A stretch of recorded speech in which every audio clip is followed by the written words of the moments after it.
I was a little worried about being the speaker after lunch, that everyone would have no energy, but when the dancers came up, I thought, okay, this is a good thing. Anyways, thank you for that kind introduction, Lois. It is such an honor to be here. When I walked into the room this morning, I have to say I was a bit overwhelmed at the size and the number of people who are here today. You know, the news is so divisive these days that it's easy to lose sight of all the great work that's going on to bring people together. When I look out at the audience, full of amazing young women and young men, teachers, business leaders, employers, and change makers, I actually feel an incredible sense of possibility in the room. So a huge thank you to the organizers for allowing me to say a few words today. So my family and I may be based in Toronto, but British Columbia will always be home for us. In fact, as Lois mentioned, I actually grew up in Kelowna and went to high school at KSS. Are there people here from KSS? Yes, no, Kelowna? A few? I hear a few shouts. And I went to Simon Fraser University. Any business leaders who went to SFU? Yeah. So very, very close to my heart. I spent the first 15 years of my career with RBC, actually here in Vancouver in the Lower Mainland, and all of my 4 siblings live in this beautiful province, so hence the ties that I have.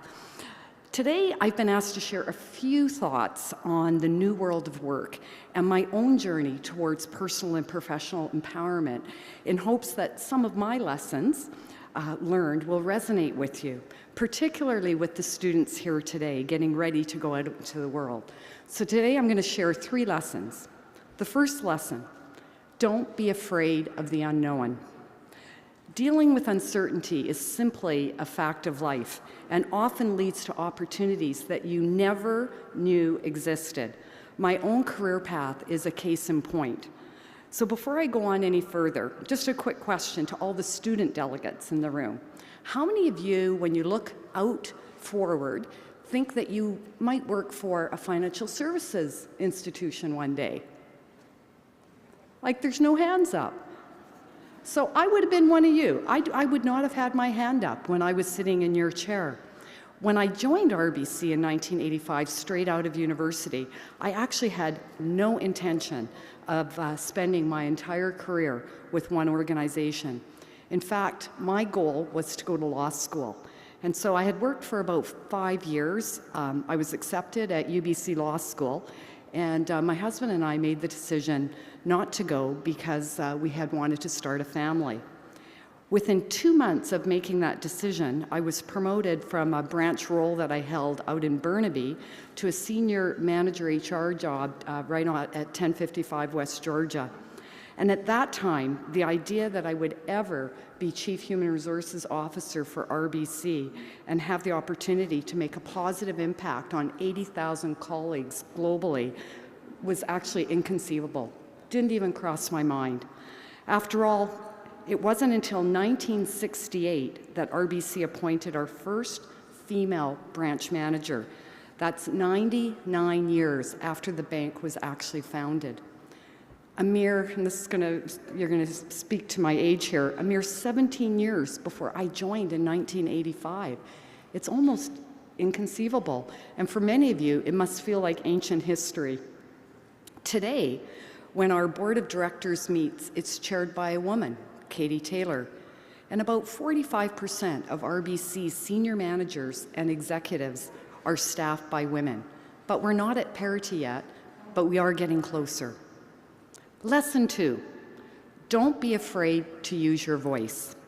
The history of women's advancement at RBC is obviously part of a much, much bigger story, and it simply wouldn't have happened without the courage of women who were willing to venture into the unknown, and male allies who were willing to risk supporting them. We've gained a lot of ground in recent decades, and while we still have work to do, the pace of change is accelerating. Social media and the digital revolution are rapidly democratizing our ability to be heard and to make a difference. But when I look at the positive change young people are leading, even in these divisive times, it's impossible not to feel energized and optimistic. We see it on the global stage through movements like Me Too, Time's Up, We Day, We for She. We hear it in the words of student activists like Emma Gonzalez and Nobel Peace Prize winner Malala. And closer to home, I see it happening at my workplace every day. As digital natives who have grown up immersed in new technologies, the young people that we hire today are helping to reimagine our organization, from how we serve customers to how we support communities to how we attract and retain talent. To succeed, we need the voices of Canada's future at the table. In return, young people have expectations. They're looking for opportunities to put your creativity at work, and we've seen creativity in spades today.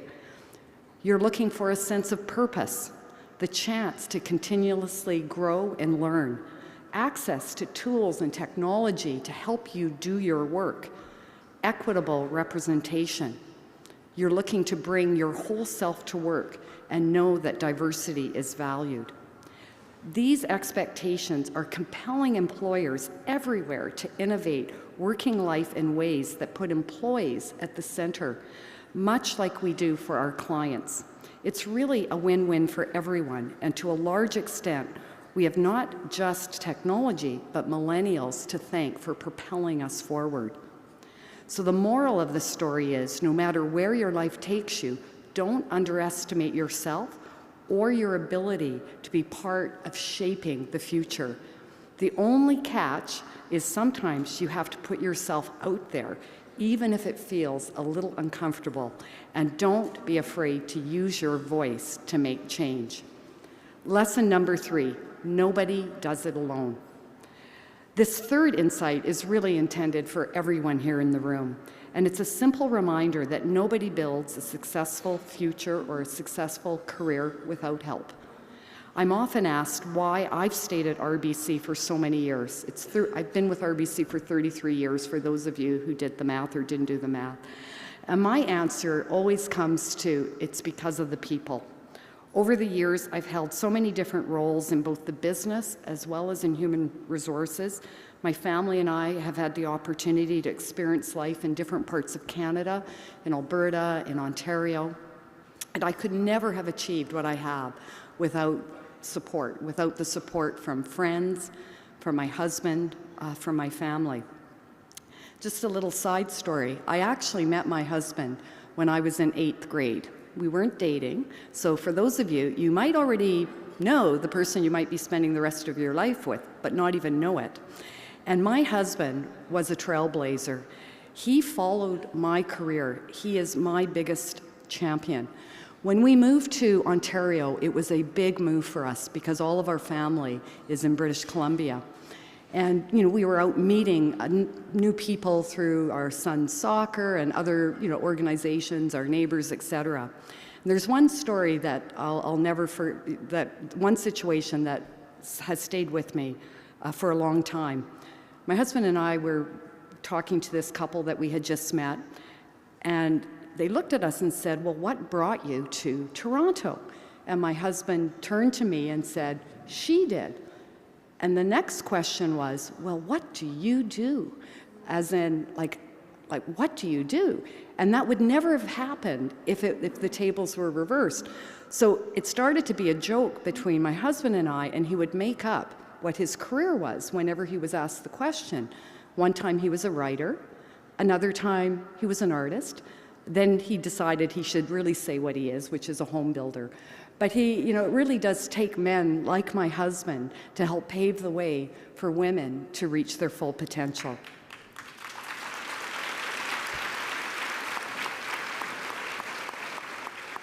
I've also had some amazing mentors along the way, and they happen to be men. And these were men who were willing to take a chance on me and push me outside my comfort zone.